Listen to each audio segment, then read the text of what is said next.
They weren't supposed to survive.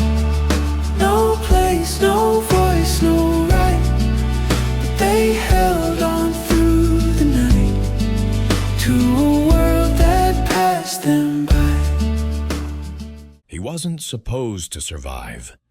In the freezing dark of the RMS Titanic sinking, a 17-year-old Fong Wing son drifted between life and silence, his hands clinging to a piece of wood as the ocean closed in around him, until a lifeboat, almost gone, turned back and pulled him in.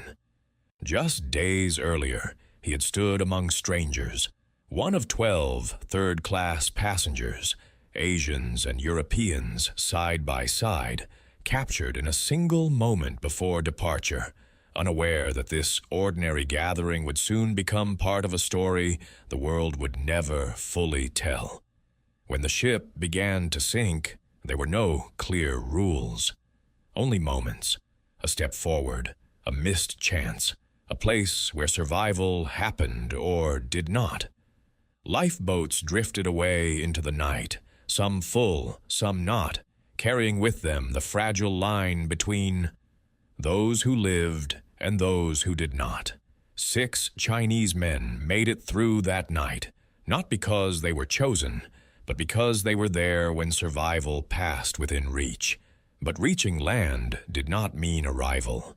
Under the Chinese Exclusion Act, they were denied entry and sent away, their presence reduced to a footnote, their voices unheard. Fong Wing's son moved forward, from youth to middle age to old age, his life unfolding quietly across decades, not marked by the night he survived, but by the days that followed.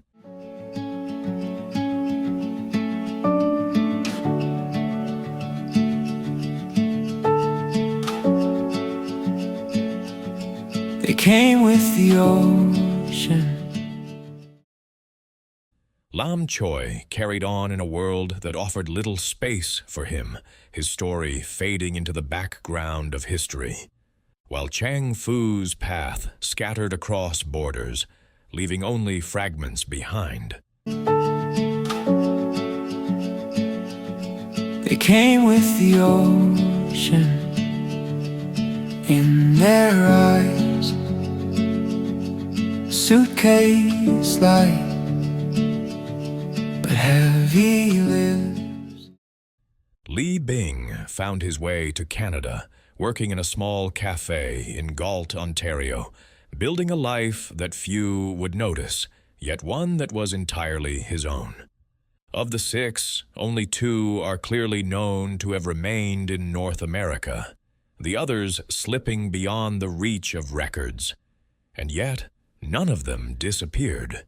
They did something simpler, and perhaps harder.